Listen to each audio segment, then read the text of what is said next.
Flash në Top Albania Radio. Informacionet kryesore të ditës. Përshëndetje, këto janë lajmet e orës 16. Majoranca dhe opozita u bën bashkë për të votuar reformat. Sot në seancën plenare, Partia Socialiste dhe ajo Demokratike votuan unanimisht komisionet parlamentare të reformës zgjedhore me 113 vota pro e të reformës territoriale me 115.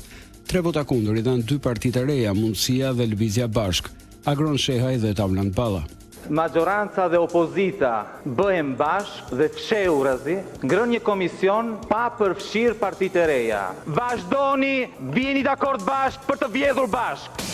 Ky që vërtet është përfshirë, është antar i komisioni, po gënje, ja ka marrë dorën kësaj pune. Asnjëherë nuk ka një konsensus 100%. Sot jemi para një situate që kemi konsensus 99%.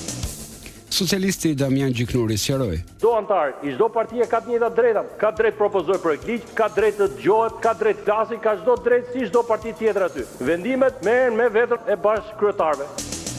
Fatmir Mediu deklaroi. Mendoj që është shumë e rëndësishme nëse flasim që do ketë të drejtë vetoje, atëherë le të bëjmë atë që është domosdoshme dhe nevojshme, të ketë një konsensus para se të shkojmë tek vetua brenda krave politik. Përndryshe do përsërisim të njëjtën histori, për të njëjtat interesa dhe do të kemi po të njëjtat procese zgjedhore të manipuluara dhe të kontrolluara nga korrupsioni dhe krimi.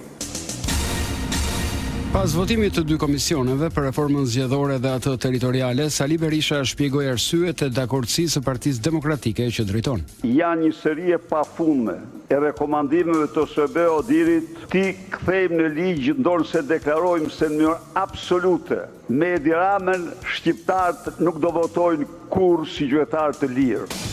Reforma territoriale ishte një antireformë në të cilën u vendoste standardet e pabarazisë maksimale. Sigurisht që ne do bëjmë gjithçka që këto padrejtësi maksimale të anullohen. Kuvendi vijon seancën maraton me dëgjimin e raporteve vjetore nga drejtuesit e institucioneve të drejtësisë. I pari raportoi kryeprokurori Olsian Çela, i cili pohoi se prokurorit në rretha kanë dosje për hetimin e krimeve zgjedhore.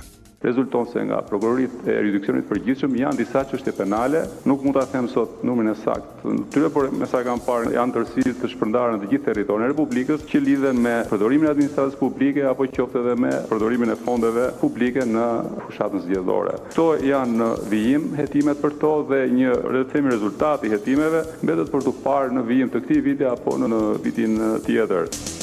Kryeprokurori Çela shtoi. Nga referimet që janë bërë, rezulton që 127 kallëzime penale, 72 rastet janë të referuar nga Policia e Shtetit. Kemi subjekte politike 10 raste, është nisur hetimi kryesisht në 11 raste, kallëzime nga shteti janë në 8 raste dhe të ardhur materiale nga SPAK janë 27 raste.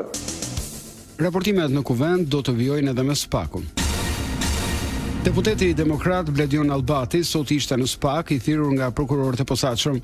Pasi qëndroi për mbi 60 minuta, Albati u prononcua për gazetarët në dalje. Deklarova si person në dieni. Me isha për të sqaruar situatën e këtij konfliktit banal dhe të stisur nga Niko dhe çerrat e vet në fushat me cënimin e imazhit tim edhe cënimin e procesit zgjedhor. Gjykata e apelit të jurisdiksionit të përgjithshëm la në fuqi masën arrest në burg për Gjon Shkambin, të akuzuar për vrasjen e gjyqtarit Astrid Kalaja. Në njëjta mas u la e pandryshuar edhe për Banush Koxhajn, punonjësi i sigurisë së apelit, i akuzuar për shpërdorim të detyrës.